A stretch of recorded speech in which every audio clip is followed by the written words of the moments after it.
What's up, YouTube? I'm Xeus, and welcome back to another Boruto video. Finally, this is gonna be my Boruto manga chapter 47 review. Please like, subscribe, share, and comment. Thank you for watching, and let's jump right into this shit because it is like really hype. It was really hype. This chapter, of course, everybody was standing on the edge of their seats to see what happened, to see the conclusion of the fights, to see where was this leading to, right? And I loved it all. I loved it all. We even found out who Cash and Koji is supposed to be. So, we're definitely going to be talking about that. So, if you don't like that type of stuff, then, you should just get skedaddle right now. But, man, it just jumps back into the middle of the fight. They have, Cash and Koji and Jigen right in the middle of the fight, like I said. And you have Jigen basically, he's caught in this position where it's like he would get burned because of the fact that they're natural flames, right? Being the fact that they're natural flames, he can get burned by them. But I think he was trying to shrink them or something like that. He was trying to shrink them, and he could only do it for, he could shrink the flames for a little while. Because I'm under the impression that, he can't.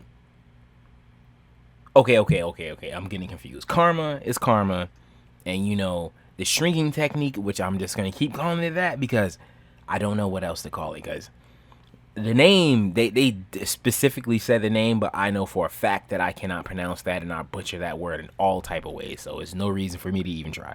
But yeah. So basically, I guess he was shrinking them, and he wasn't powerful enough to shrink them away, like so small that he could just walk away from it. But at first it looked crazy because you just seen the panel and it looked like he was it wasn't just like he looked like he was engulfed in flames. It looked like it was over for Jigen, right? And so I think at this point, if I'm not mistaken, I think Jigen died. The actual body Jigen died. Ishiki didn't die. Jigen died.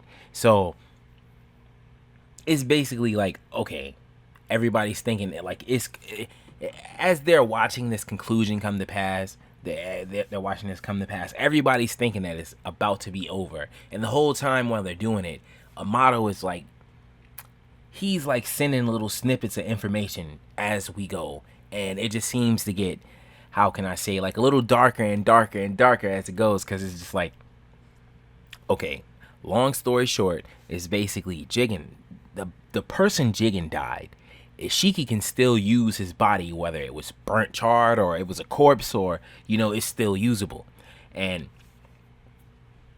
he can still be used. He can still use this guy's body, but I don't know if I have to like go back and check the manga chapter again. But I don't know if he has to wait, or they have to wait for the karma seal to implant itself on Kawaki again by itself. Or, do they have to implant it again? Or is it just going to come back and show up? Because basically when Jigen died, Cash and Koji forced Ishiki in the corner and he had to reveal himself. So we basically got the whole full reveal of his face. And to be totally honest, he's way cooler than Jigen ever was.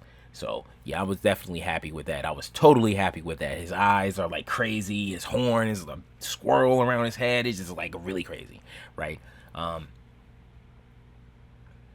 So basically, at the same time, okay, we have this going on. You have this whole fight going on, this reveal of, like, who Ishiki really, like, his real appearance and stuff like that. You have, like, his body and stuff flaming, and, like, Jigen's body flaming and stuff. You could just see, like, it's a totally different person that's standing here, even though it's the same body, but it's a totally different person, right? It's crazy. It is really crazy because, like, the reveal, I didn't really think they were just going to be like, yeah, this is him right here. And the whole time, okay, so while Ishiki revealed himself, the karma seal on Kawaki's hand disappeared. So at this point in time, this is when you can kill the Otsutsuki. He has no more karma seals laid out. At this moment when he had to reveal himself, you can get rid of Ishiki, I guess. So I guess this is how you would get rid of something that you can't really, like, that doesn't really die. Like, so, like, I think that was really cool. They just dropped that on us. And then at the same time, it's like, okay, so if the karma seal comes back, and or if it doesn't come back, are you planning to kill Kawaki before it happens? That's like, I don't know if he's gonna do that or what he's gonna do, but that's like one thing that popped up to me. You have like Kawaki running the room, and you have this little moment where you see like he's about to attack Amato, and basically Sasuke not cut his arm off, but like it's that little wood spike like looking things that comes out his arm and stuff. I don't know how to describe it, but anyway, basically, the little weapon that he turns his arm into, and he basically just broke that. He didn't just like cut off his arm, because I'm pretty sure he still has his arm, but yeah, it's just like, I guess they need more information from it, and they promised him asylum too, so they just can't let Kawaki come walk up in here and attack him and stuff like that. And so at the same time, this is when we're gonna get the reveal of who Cashin Koji actually is. I know I'm all over the place, but this is just like too hype for me to just stay grounded in one topic. Okay, so basically you have this fight going on, and Cashin Koji, like I said, he was pressuring Jigen, and he made Ishiki reveal himself.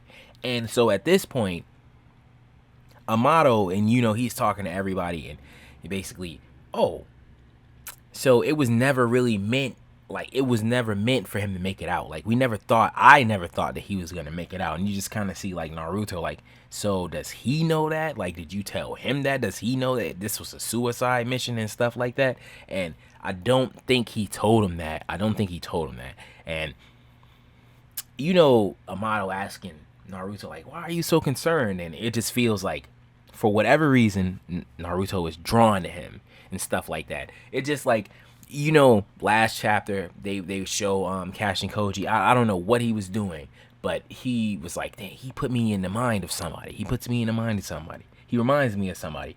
And it's just like, they've been kicking us and hammering it home, I think. Like, this has something to do with Jiraiya, but not the way that everybody thinks. Like, this is Jiraiya's clone. There you go. It's Jiraiya's whole clone. I'm pretty sure there's a couple of people out there who thought that, or like, I'm okay with that explanation. I think that's pretty cool. Like,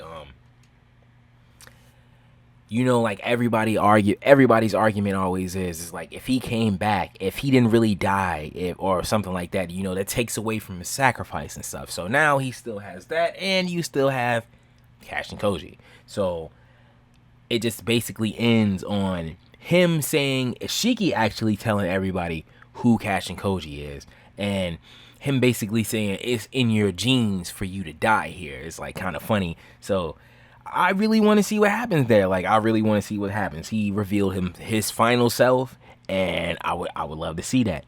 And I'm pretty sure the world is gonna love to see that. We will see that next time, man. I know this. I was all over the place with this fucking chapter, but it was just like, it was really great. It was really great, and I was really hyped reading this. And I read it last night, and I've just been trying all day to get it out, but I finally got it out. So anyway, I'm gonna end the video right here. This is my Boruto episode. This is my Boruto manga chapter 47 review. Please like, subscribe, share, and comment. Thank you for watching, and I will see you all next video. Definitely.